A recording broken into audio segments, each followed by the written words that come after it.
Brussels में पाकिस्तान को बदनाम करने के लिए इंडियन क्रॉनिकल्स मुहिम ने 15 साल के दौरान लाखों नहीं बल्कि करोड़ों डॉलर्स की सरमायाकारी की। Administrator Brussels city police adviser Brussels Mohammad Nasir का इंकशाफ। इस हवाले से उनका कहना था कि आज यूरोपीय पार्लियामेंट में मुझे मौका मिला कि मैं ज्ञान पाओलो का इंटरव्यू करूं। वो इटालियन नियात डच तहकीकी सहाफी है। ब्रसल्स में मुकीम यावर आजाद यूरोपीय प्लेटफॉर्म के को फाउंडर और एडिटर इन चीफ हैं। उन्होंने ब्रसल्स की एनजीओ ईयू डिज़नफो लैब के माहिरीन गैरी माशादो और अलेक्जेंडर के साथ एक नशिस्त मुनज़्ज़म की, जो उस टीम का हिस्सा है जिसने इंडियन क्रॉनिकल्स नामी डिस इंफॉर्मेशन ऑपरेशन को बेनकाब किया। मैं खुद वाहिद पाकिस्तानी था जिसे ब्रसल्स में इंडियन क्रॉनिकल्स को बेनकाब करने वाले इन सहाफियों से बराह रास्त गुफ्तगू का मौका मिला। इंडियन क्रॉनिकल्स वो नाम है जो ईयू डिज़इंफो लैब ने एक निहायत पेचीदा 15 साला मुहिम को दिया, जो तकरीबन 2005 में चल रही थी। इस मुहिम में जाली मीडिया, जाली एनजीओज और ज़ोंबी तंजीमों को इस्तेमाल किया गया ताकि यूरोपीय यूनियन और अक़वाम मुत्तहिदा में भारतीय जियो पोलिटिकल मुफाद को आगे बढ़ाया जा सके। इस तहकीकात ने 750 से ज्यादा जाली मीडिया आउटलेट्स को बेनकाब किया जो 115 से ज्यादा ममालिक में फाल थे, जिनमें से बहुत सी सरगर्मियां ब्रसल्स और जेनेवा से हम आहंग की जा रही थी। इस नेटवर्क का बुनियादी हदफ पाकिस्तान को बदनाम करना और आलमी मुबाहिसे को नई दिल्ली के हक में मोड़ना था। ये इंकशाफ दुनिया भर के बड़े अखबारात और मीडिया में शाया हुआ और यूरोप की तारीख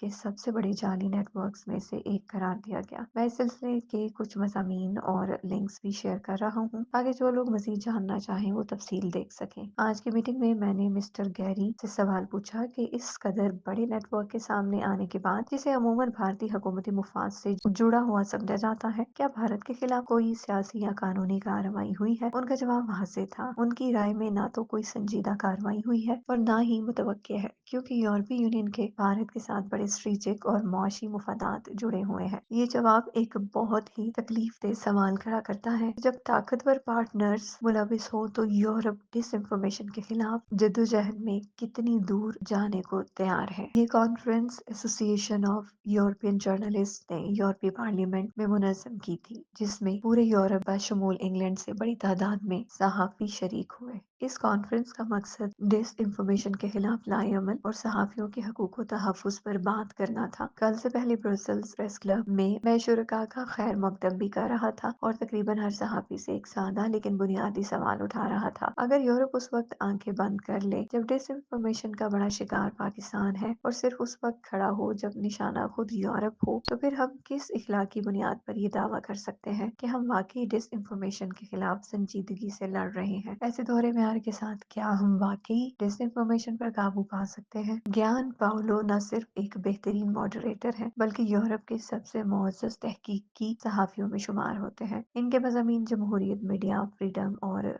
यूरोपीय अमूर पर वसी पैमाने पर पढ़े जाते हैं। आज यूरोपीय पार्लियामेंट में वो वाहिद सहाफी थे जिन्हें एसोसिएशन ऑफ यूरोपियन जर्नलिस्ट की तरफ से खसूसी अवार्ड मिला, जो उनके शानदार काम का एतराफ था। ऐसे वक्त में जब पूरे यूरोप से आने वाले नुमाया तहकीकी सहाफी इसी कॉन्फ्रेंस में मौजूद थे, अगर यही मुहिम भारत को बदनाम करने के लिए पाकिस्तान चला रहा होता तो आज भारत की तरफ से रद्द अमल का ऐसा अजाना आता कि पूरी दुनिया सुन लेती। लेकिन अब जब पाकिस्तान खुद निशाना है तो हमारी तरफ खामोशी है, जिसे कोई समझ नहीं सकता। मजीद तशवीश की बात यह है कि 2023 में इन्हीं सहाफियों ने इसी नेटवर्क की एक नई शक्ल बैड सोर्सेस के नाम से दोबारा पकड़ी, जिससे साबित होता है कि यही जाली नेटवर्क ब्रसल्स में अब भी सरगर्म है और बैन अवी सतह पर पाकिस्तान को बदनाम करने के लिए काम कर रहा है। यही सबसे ज्यादा तकलीफदेह बात है। दुनिया भर के अखबार और मीडिया की खबरें देखने के लिए बस गूगल पर सादा अल्फाज में Indian chronicles EU disinfo lab या bad sources EU disinfo lab type करें। सारी रिपोर्ट्स आपके सामने आ जाएंगी। मैं दिल से सीनियर सहाफी मिस्टर इमरान बेग का उनकी तस्वीरों के लिए मशकूर शुक्र गुजार हूँ। कैसर एजाज मल्ही, जज्बा न्यूज।